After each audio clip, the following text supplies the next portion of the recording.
Well, I figure after tomorrow's long trail run, these shoes won't look nearly as nice as they do today. Stay tuned for my review of the Salming Trail 5 running shoes. Borja Salming, the namesake of the company, was a player in the NHL, primarily playing for the Toronto Maple Leafs, and was inducted into the Hall of Fame in 1996. They're a Swedish company that have been around since 2001, and although the primary focus has been on court sports like badminton, squash, handball, those things, they've now branched out into running. But enough about the company. Let's talk about these shoes. First, let's go over the features. To start with, I'm going to go with the #1 feature in my mind, which is the Vibram Mega Grip that's on the bottom of these shoes. This is an extremely sticky compound, in fact, has some of the best grip I've ever seen in shoes. If you look at the top of the shoe here, you'll notice there's a fairly flexible top.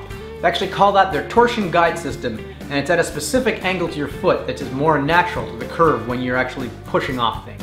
Looking at the stack height and the drop, the shoe features 24.5mm drop at the back, 19.5 at the front to give an overall 5mm drop as you go back to front. I call this sort of a Goldilocks shoe. It's not too low to the ground and it's not too cushiony, it's just right. Having a look at the materials, you'll see it's a number of different mesh layers throughout the shoe.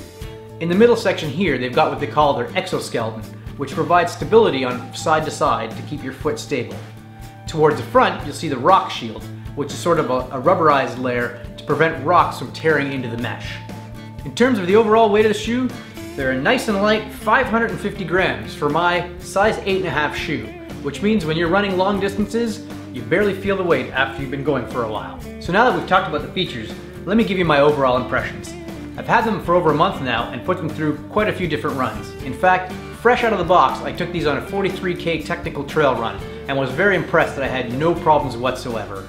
Since then, I've also taken it on a number of different runs on the road as well as trail in different cities, and I even took it down to Lake Placid area to do some heavy hiking in the Adirondacks. When we were climbing Mount Marcy in the Adirondacks, it was an incredibly stormy day with a lot of rain and a lot of slick rock. But these shoes gave me great confidence to climb up without slipping. The fit is pretty much true to size. The 8.5 was perfect for my foot. The toe box, while it doesn't have a big flare out like some other shoes, is quite roomy, so my toes were never pinched and never had a problem running in them. So do I have any nitpicks and complaints about the shoe? Well, only a few little things. I've actually noticed that the front of the rubber is already detaching from the shoe, which, given its age, is a little surprising.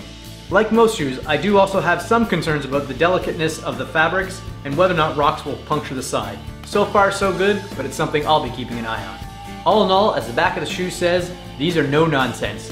They were built very specifically for trail running, and I think they did a fantastic job. Well, that does it for my review of the Salming Trail 5 trail running shoes.